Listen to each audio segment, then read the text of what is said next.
कितने अच्छे हो, बाबा तुम कितने प्यारे हो।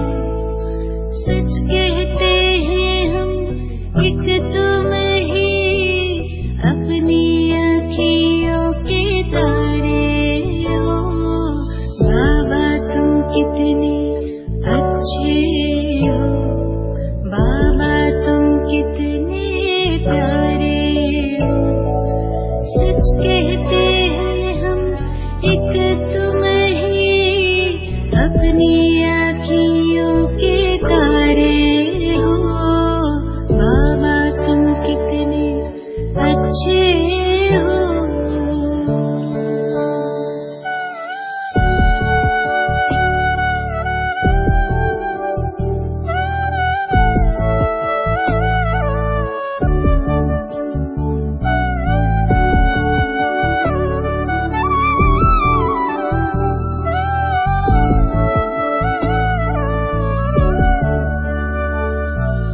दिल तक पे हमें बिठाया है, मस्तक मणि बनाया है।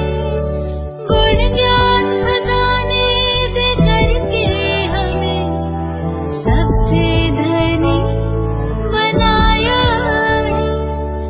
रत्नों की थालियां भर भर के आंचल भर दिए हमारे हो।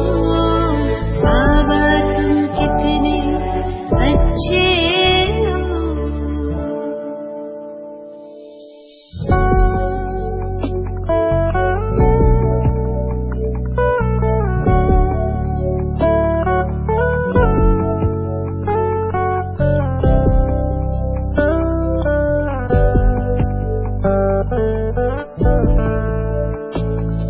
ख्यालों में ना ख्वाबों में था, यूं हमको मिल जाओगे। तुम बनके हजारों याद हमारे मन में यूं मुस्कुराओगे। ओम शांति। आज 5 जून 2020। बाबा कहते, मीठे बच्चे, तुम्हें अभी ज्ञान की दृष्टि मिली है, इसलिए तुम्हारा भटकना बंद हुआ। तुम शांति धाम, सुख धाम को याद करते हो। तुम्हें अभी ज्ञान की दृष्टि मिली है, इसलिए तुम्हारा भटकना बंद हुआ। तुम शांति धाम, सुख धाम को याद करते हो। प्रश्न है, देवताओं में कौन सी ताकत है और वह ताकत किस विशेषता के कारण है? बाबा पूछते, देवताओं में कौन सी ताकत है और वह ताकत किस विशेषता के कारण है? उत्तर, देवताओं में सारे विश्व पर राज्य करने की ताकत है। वह ताकत विशेष एक मत की विशेषता के कारण है। सतयुग में क्या कहा गया? एक मत। तो वह ताकत विशेष एक मत की विशेषता के कारण है। वहां एक मत होने के कारण क्या वजीर आदि रखने की भी दरकार नहीं है। देवताओं ने संगम पर बाप से ऐसी श्रीमत ली हुई है जो 21 जन्म राज्य करते हैं। वहां एक राजा की एक दैवी फैमिली होती है, दूसरी मत होती नहीं। गीत है, नैनहीन को राह दिखाओ प्रभु, पग पग ठोकर खाए। ओम शांति। बच्चों को नैन मिले हैं, पहले नयन नहीं थे। कौन से नयन? बाबा पूछते कौन से नयन? ज्ञान के नयन नहीं थे, अज्ञान के नयन तो है। बाबा कहते अज्ञान के नयन तो थे। बच्चे जानते हैं ज्ञान सागर एक ही बाप है और कोई में ये रूहानी ज्ञान है नहीं। जिस ज्ञान से सदगति हो अर्थात शांति धाम सुख धाम जाना हो। अभी तुम बच्चों को दृष्टि मिली है कैसे सुख धाम बदलकर फिर माया का राज्य व दुख धाम बनता है। पुकारने लगते हैं कि नैनहीन को राह बताओ। भक्ति मार्ग के यज्ञ दान पुण्य आदि से कोई राह नहीं मिलती शांति धाम सुख धाम जाने की। भक्ति मार्ग में बाबा कहते दान पुण्य जो भी किया उनसे कोई शांति धाम सुख धाम जाने की राह नहीं मिलती। हर एक को अपना पार्ट बजाना ही है। बाप कहते मुझे भी पार्ट मिला हुआ है। भक्ति मार्ग में पुकारते हैं मुक्ति जीवन मुक्ति की राह बताओ। उसके लिए कितने यज्ञ तप दान पुण्य आदि करते हैं, कितना भटकते हैं। शांति धाम सुख धाम में भटकना होता ही नहीं, ये भी तुम जानते हो। वो तो सिर्फ शास्त्रों की पढ़ाई और जिस्मानी पढ़ाई को ही जानते हैं। इस रूहानी बाप को तो बिल्कुल जानते ही नहीं। रूहानी बाप ज्ञान तब आकर देते जबकि सर्व की सदगति होती है। पुरानी दुनिया बदलनी होती है। इसका भी समय बाबा कहते फिक्स है ना। बाबा आते ही तब हैं जब पुरानी को नई दुनिया में बदलना है, जब सदगति देनी है सर्व की। तो बाप आते ही हैं सर्व की सदगति देने। मनुष्य से देवता बनते हैं, फिर सारी सृष्टि पर एक ही राज्य होता है देवी देवताओं का, जिसको ही स्वर्ग कहते हैं। ये भी भारतवासी जानते हैं। आदि सनातन देवी देवता धर्म भारत में ही था। उस समय और कोई धर्म नहीं था। जब एक धर्म था तब बाबा कहते और कोई धर्म नहीं था। तुम बच्चों के लिए अभी है संगम युग। तब बाबा कहते तुम बच्चों के लिए, बाकी तो सब कहाँ है? कलयुग में। तो बाकी सब है कलयुग में। तुम पुरुषोत्तम संगम युग पर बैठे हो। जो बाप को याद करते हैं, बाप की श्रीमत पर चलते, वह संगम युग पर है। तो बाबा ने निशानी भी बताई। सभी नहीं है संगम युग पर। कौन बच्चे? जो अभी श्रीमत पर चलते हैं, बाप को याद करते हैं। बाकी तो कलयुग में है। अभी कोई सावरेंटी किंगडम तो है नहीं, कोई राजधानी नहीं है। अनेक मतों से राज्य चलता है। सत्युग में तो एक महाराजा की ही मत चलती है। वहां है ही एक मत। इसलिए बाबा क्या कहते हैं, वहां वजीर नहीं होते। इतनी ताकत रहती है। फिर जब पतित बनते तो वजीर आदि रखते हैं, क्योंकि वह ताकत नहीं रहती। अभी तो है ही प्रजा का राज्य। सत्युग में एक मत होने से ताकत रहती है। अभी तुम वह ताकत ले रहे हो। वह ताकत ले रहे हो। 21 जन्म इंडिपेंडेंट राजाई करते हो। तब 21 जन्म कैसा राज्य है? कोई किसी प्रकार का बंधन नहीं। अपनी ही दैवी फैमिली है। अभी यह है तुम्हारा ईश्वरीय परिवार। बाबा कहते अपने को आत्मा समझ बाप की याद में रहते हो तो तुम ईश्वरीय परिवार के हो। अगर देह अभिमान में आकर भूल जाते हो, तो बाबा ने इन दोनों बातों में भी कितना अंतर और इसकी निशानी बताई। बाबा कहते अगर अपने को आत्मा समझ बाप की याद में रहते हो तो ईश्वरीय परिवार के हो, अगर देह अभिमान में आकर भूल जाते हो तो आसुरी परिवार के हो। 1 सेकंड में ईश्वरीय संप्रदाय के और फिर 1 सेकंड में आसुरी संप्रदाय के बन जाते हैं। जहां भूल जाते वहीं तो बाबा कहते फिर आसुरी संप्रदाय के बन जाते हैं।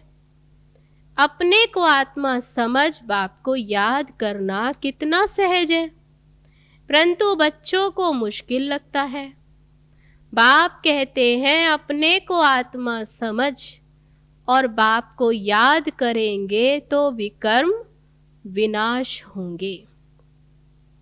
देह द्वारा कर्म तो करना ही है, देह बिगड़ तो तुम कर्म कर नहीं सकेंगे।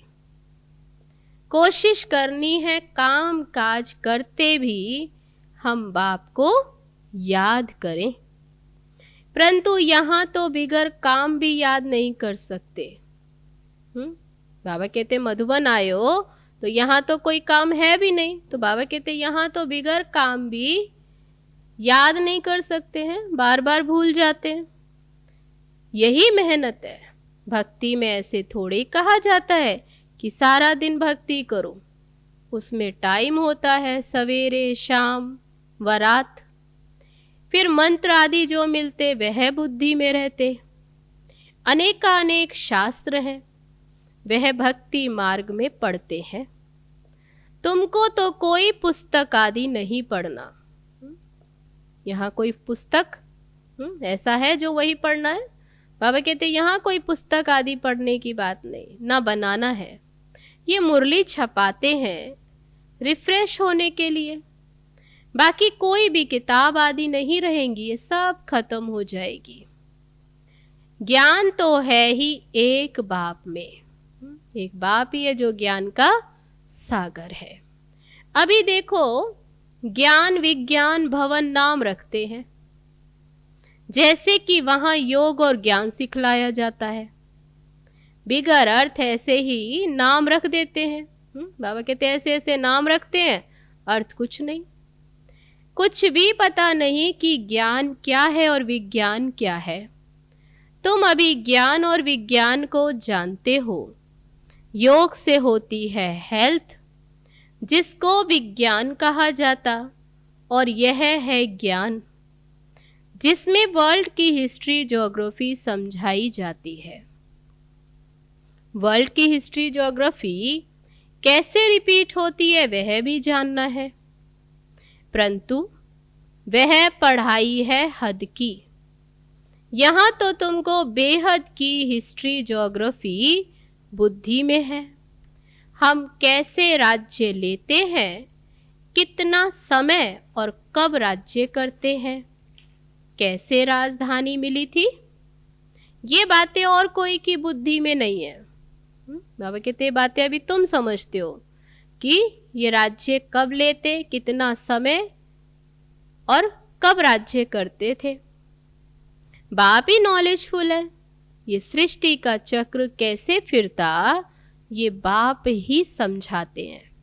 बने बनाए ड्रामा को ना जानने के कारण मनुष्य कह देते फलाना निर्वाण गया या ज्योति ज्योत समाया, ऐसा समझते हैं। ड्रामा को जानते नहीं और क्या कहा कि कोई व्यक्ति कोई मनुष्य आत्मा शरीर छोड़ती तो क्या कहा, फलाना ज्योति ज्योत समाया, आत्मा। तो बाबा कहते हैं अभी तुम जानते हो कि सभी मनुष्य मात्र इस सृष्टि चक्र में आते हैं। सबका आना निश्चित है, इसमें कोई एक भी छूट नहीं सकता। बाबा समझाते मनुष्य की आत्मा एक शरीर छोड़ दूसरा लेती है। कितना बड़ा ड्रामा है। सब में आत्मा है, जो भी जीव है सब में आत्मा है। उस आत्मा में अविनाशी पार्ट भरा हुआ है। इसको कहा जाता बनी बनाई बन रही अब कुछ बननी नाही। अब ड्रामा कहते हैं तो जरूर उनका टाइम भी चाहिए। ड्रामा है तो उसका फिक्स टाइम भी होगा। बाबा समझाते ये ड्रामा 5000 वर्ष का है। भक्ति मार्ग के शास्त्रों में लिख दिया है ड्रामा लाखों वर्ष का। इस समय ही जबकि बाप ने आकर सहज राजयोग सिखाया था, इस समय के लिए ही गायन है कि कौरव घोर अंधियारे में थे और पांडव रोशनी में थे। वो लोग समझते हैं कलयुग में तो अर्जुन 40,000 वर्ष है। उनको ये पता नहीं पड़ता कि भगवान आया है। इस पुरानी दुनिया का मौत सामने खड़ा है और सब अज्ञान नींद में सोए पड़े हैं। जब लड़ाई देखते हैं तो कहते ये वही महाभारत लड़ाई की निशानी है। ये रिहर्सल होती रहेगी, फिर चलते चलते बंद भी हो जाएगी, छुटपुट होती रहेगी। तो बाबा कहते हैं तो रिहर्सल है। तुम जानते हो अभी हमारी पूरी स्थापना हुई थोड़े ही है। स्थापना का कार्य तो अभी चल रहा है। गीता में ये थोड़े ही है कि बाप ने सहज राजयोग सिखलाए, यहाँ ही राजाई स्थापन की। ये बातें गीता में नहीं है। गीता में तो प्रलय दिखा दी है, दिखाते और सब मर गए, बाकी 5 पांडव बचे। फिर उनका भी क्या बताते, वह भी पहाड़ों पर जाकर गल मरे। तो बाबा कहते राजयोग से क्या हुआ, कुछ भी किसको पता नहीं। बाप हर एक बात समझाते रहते हैं। वह है हद की बात, हद की रचना, हद के ब्रह्मा रचते, पालना भी करते, बाकी प्रलय नहीं करते। बाबा कहते हद की बातें वह। जैसे फिर बाबा कहते हद के ब्रह्मा माना कोई भी मनुष्य है, तो बाबा क्या कहते हैं, स्त्री को अडॉप्ट करते हैं, बच्चे पैदा करते हैं, पालना करते हैं।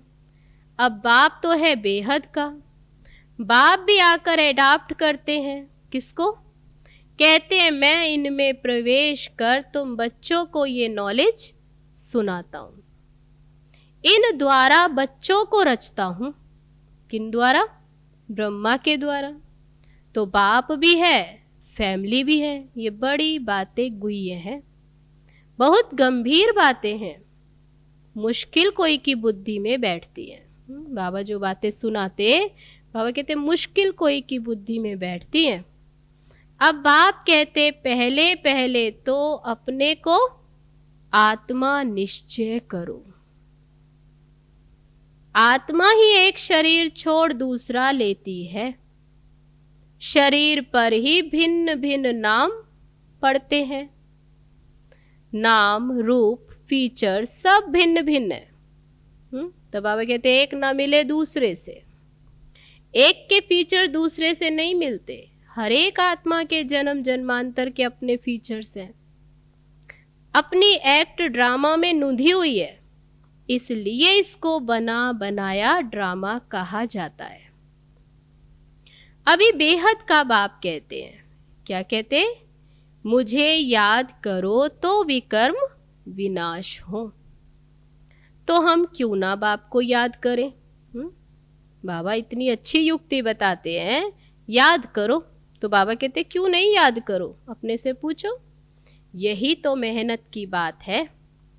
तुम बच्चे जब याद की यात्रा में बैठते हो तो माया के तूफान आते हैं, युद्ध चलता है, उससे घबराना नहीं है।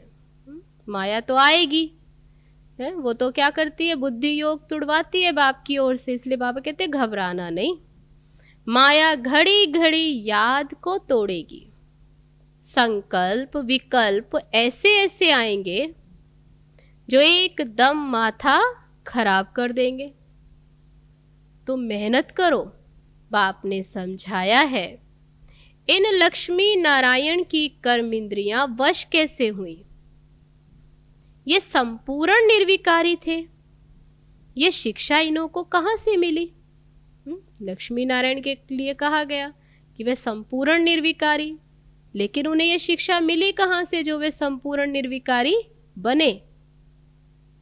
अभी तुम बच्चों को ये बनने की शिक्षा मिल रही है। इनमें कोई विकार नहीं होता, वहां रावण राज्य ही नहीं। फिर रावण राज्य होता है। रावण क्या चीज है ये कोई भी नहीं जानते। ड्रामा अनुसार यह भी नूंद है। ड्रामा के आदि मध्य अंत को नहीं जानते, इसलिए ही नेति नेति करते आए हैं। अभी तुम स्वर्गवासी बनने के लिए पुरुषार्थ कर रहे हो। ये लक्ष्मी नारायण स्वर्ग के मालिक है ना? इन्हों के आगे माथा टेकने वाले तमो प्रधान कनिष्ठ पुरुष हैं। बाबा कहते जो देवी देवताओं के आगे माथा टेकते वो कैसे? वे पतित पुरुष, तमो प्रधान। बाबा कहते पहले पहले तो एक बात पक्की कर लो। फिर किस बात पर बाबा ने ध्यान खिंचवाया? कि अपने को आत्मा समझ बाप को याद करो। इसमें ही मेहनत है। जैसे 8 घंटे सरकारी नौकरी होती है ना, अभी तुम बेहद की सरकार के मददगार हो। तुमको कम से कम 8 घंटा पुरुषार्थ कर याद में रहना है, तब 8 घंटे का चार्ट बनाना है। यह अवस्था तुम्हारी ऐसी पक्की हो जाएगी जो कोई की भी याद नहीं आएगी। फिर कोई भी मित्र संबंधी वस्तु वैभव है कहाँ भी याद नहीं, बाप की याद में ही शरीर छोड़ेंगे। फिर वही विजय माला के दाने बनेंगे। तब बाबा ने क्या बताया है? विजय माला के दाने ही कौन बनेंगे? उसके लिए क्या पुरुषार्थ? कि जो 8 घंटे बाबा की याद में रहने का अच्छा पुरुषार्थ करेंगे तो अंत में याद इतनी पक्की हो जाएगी जो फिर कोई और याद नहीं आएगा। एक राजा की प्रजा कितनी ढेर होती है, यहां भी प्रजा बननी है। तुम विजय माला के दाने पूजने लायक बनेंगे। 16,108 की माला भी होती है, एक बड़े बॉक्स में पड़ी रहती है। बहुत बड़ी माला होती है वो। 8 की माला है, 108 की भी है, नंबरवार है ना। 8, 108, फिर 16,000, तो अंत में फिर 16,108 की भी बनती है। तुम बच्चों ने ही बाबा से राजयोग सीख सारे विश्व को स्वर्ग बनाया है, इसलिए तुमको पूजा जाता है। जो भी मददगार है अंत तक, तो बाबा कहते पूजनीय तो वह भी है, 16,108 भी। इसलिए बाबा कहते कौन बच्चे हैं? वे जो राजयोग सीख सारे विश्व को स्वर्ग बनाते हैं। तो तुम ही पूज्य थे, फिर पुजारी बने। ये दादा कहते हमने खुद माला फेरी है। लक्ष्मी नारायण के मंदिर में यूं तो रुद्रमाला होनी चाहिए। तुम पहले रुद्रमाला फिर रुंडमाला बनते हो, पहले शिव की माला। सभी आत्माएं कौन है? रुद्रमाला में पिरोई हुई। पहले नंबर में है रुद्रमाला जिसमें शिव भी है। रुंडमाला में शिव कहाँ से आए? सतयुग में रुंडमाला क्या है? तो वो है देवताओं की माला। बाबा कहते वहां शिव कहाँ से आए? वह है ही विष्णु की माला। इन बातों को भी कोई समझते थोड़े ही है। अभी तुम कहते हो हम शिव बाबा के गले का हार जाए बनते हैं। बाप के गले का हार बनते हैं, ब्राह्मणों की माला नहीं बन सकती। तब बाबा ने फिर ध्यान दिलाया ब्राह्मणों की माला नहीं बन सकती। क्यों? क्योंकि कभी अवस्था ऊपर कभी नीचे। इसलिए बाबा कहते ब्राह्मणों की माला होती नहीं। तुम कितना याद में रहते हो, फिर वहां भी नजदीक में ही आकर राज्य करेंगे। जितना याद में रहेंगे उतना यहाँ समीप, तो वहां भी बाबा कहते वहां भी नजदीक आएंगे। ये पढ़ाई और कोई जगह मिल ना सके। तुम जानते हो अभी हम इस पुराने शरीर को छोड़ स्वर्गवासी बनेंगे। सारा भारत स्वर्गवासी बनेगा। इन पर्टिकुलर भारत ही स्वर्ग था। 5000 वर्ष की बात है, लाखों वर्ष की कोई बात हो नहीं सकती। देवताओं को ही 5000 वर्ष हुए हैं, स्वर्ग को मनुष्य भूल गए हैं। तो ऐसे ही कह देते, बाकी है कुछ नहीं।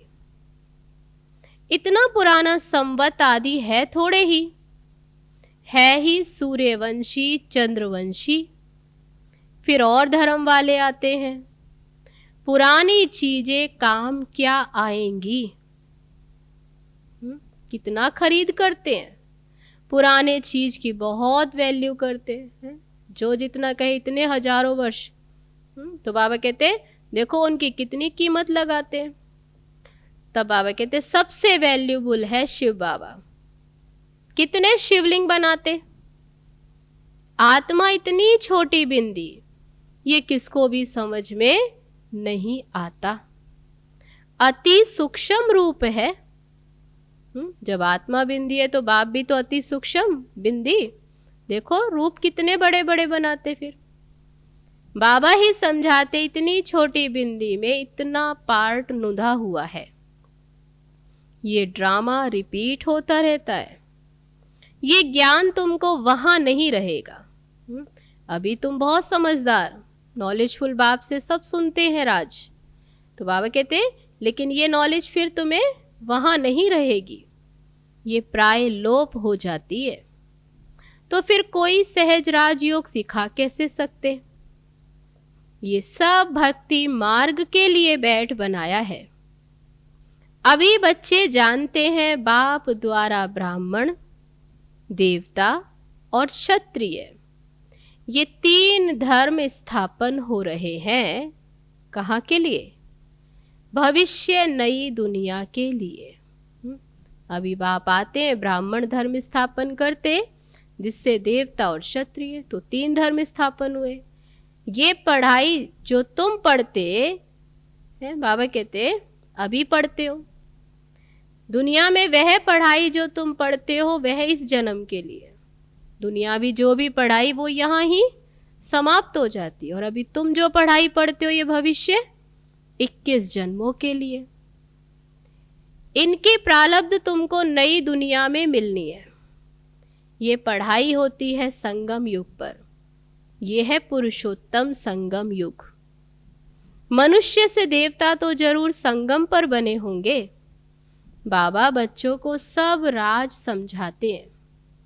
ये भी बाबा जानते हैं तुम सारा दिन इस याद में रह नहीं सकेंगे। इतना आसान नहीं है। फिर भी बाबा कहते बच्चे याद में रहो। तब बाबा कहते इतना आसान भी नहीं है, पापों का बोझा सिर पर बहुत है। इसलिए बाबा कहते, फिर याद दिलाते, इसलिए बाबा कहते याद में रहो। मेहनत तो करो याद में रहने की। त्रिमूर्ति का चित्र पॉकेट में डाल दो, परंतु तुम घड़ी घड़ी भूल जाते हो। अलफ को याद करने से बे आदि सब याद आ जाता है। बाप याद रहेगा तो बादशाही ऑटोमेटिक याद रहेगी। बाबा कहते बैज तो सदा लगा रहे। लिटरेचर भी हो, जो बुक्स है वह भी साथ हो। कोई भी अच्छा आदमी हो तो उनको देना चाहिए। अच्छा आदमी कभी मुफ्त में लेगा नहीं। बोलो इसका क्या पैसा है, वे बोले इसका क्या पैसा है। तुम बोलो ये गरीबों को तो हम मुफ्त में देते हैं, बाकी कोई जो जितना दे। रॉयल्टी होनी चाहिए। तुम्हारी रस्म रिवाज दुनिया से बिल्कुल न्यारी होनी चाहिए। रॉयल आदमी आपे ही फिर कुछ ना कुछ दे देगा। ये तो हम सबको देते हैं कल्याण के लिए। ऐसा बोलो। कोई पढ़कर फिर तुमको पैसे भी भेज देंगे। खर्चा तो तुम करते हो ना। बोलो हम अपना तन मन धन भारत की सेवा में खर्च करते हैं। हम ईश्वरीय सेवाधारी हैं और अपना भी तन मन धन इस भारत की सेवा में लगाते हैं। अच्छा, मीठे मीठे सिकिल दे बच्चों प्रति माता पिता बाप दादा का याद प्यार और गुड मॉर्निंग। रूहानी बाप की रूहानी बच्चों को नमस्ते नमस्ते, ओम शांति। अब है धारणा के लिए मुख्य सार। इस बेहद की सरकार को, किसको? शिव बाबा को मदद करने के लिए कम से कम 8 घंटा याद में रहने का पुरुषार्थ करना है। याद में जो माया विघन डालती है उसमें घबराना नहीं है। इस बेहद की सरकार को मदद करने के लिए कम से कम 8 घंटा याद में रहने का पुरुषार्थ करना है। याद में माया विघन डालती, उसमें घबराना नहीं है। दूसरी पॉइंट, इस पुरुषोत्तम संगम युग पर ईश्वरीय संप्रदाय का बन ईश्वर की मत पर चलना है। कर्म करते भी एक बाप की याद में रहने का अभ्यास करना है, एक की याद में। इस पुरुषोत्तम संगम युग पर ईश्वरीय संप्रदाय का बन, ईश्वरीय परिवार का बन, ईश्वर की मत पर चलना है। कर्म करते भी एक बाप की याद में रहने का अभ्यास करना है। अब है आज का वरदान। बेगर टू प्रिंस का पार्ट प्रैक्टिकल में बजाने वाले त्यागी व श्रेष्ठ भाग्यशाली आत्मा भव। जैसे भविष्य में विश्व महाराजन दाता होंगे, ऐसे अभी से दातापन के संस्कार इमर्ज करो। किसी से कोई सैल्वेशन लेकर के फिर सैल्वेशन दे, पहले मिले तो दे, ऐसा संकल्प में भी ना हो। इसे ही कहा जाता है बेगर टू प्रिंस।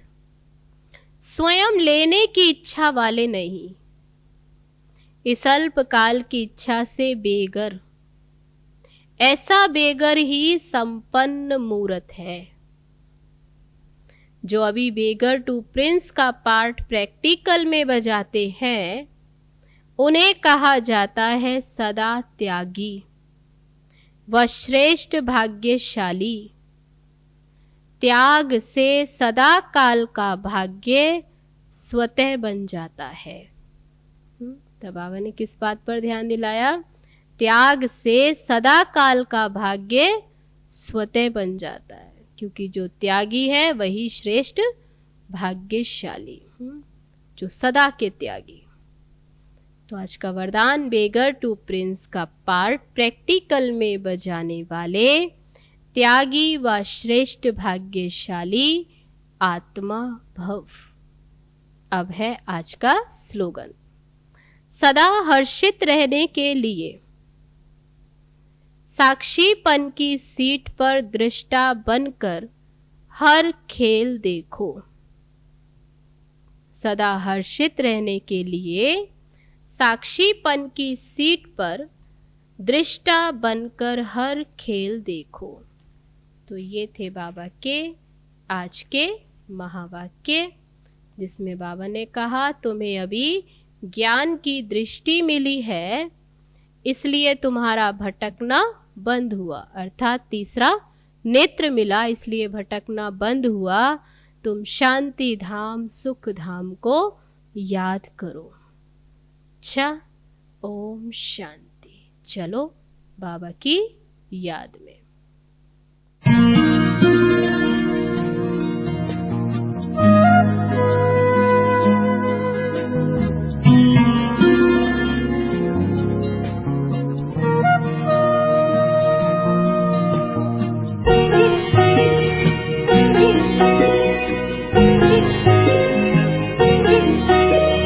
बरस रही है बाबा हम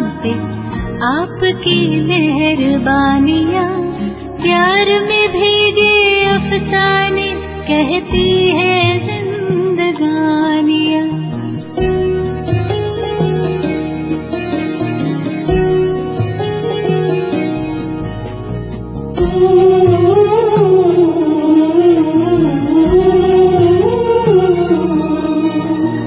बरस रही है बाबा हम पे आपकी मेहरबानियाँ, प्यार में भीगे अफसाने कहती है जिंदगानियाँ।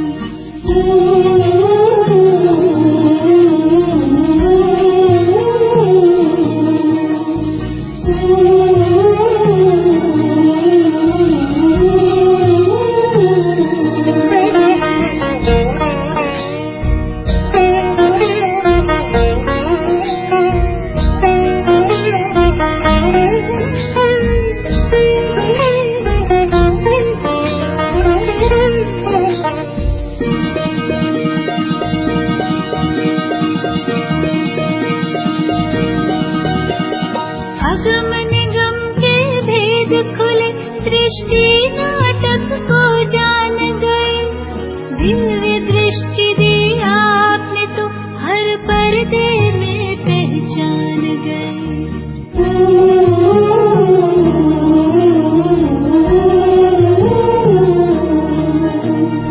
अगम निगम के भेद खुले, सृष्टि नाटक को जान गए, दिव्य दृष्टि दी आपने तो हर पर्दे में पहचान गए। पल पल आपके साथ रहूं मैं, मिट गई सब तन्हाइयाँ, प्यार में भी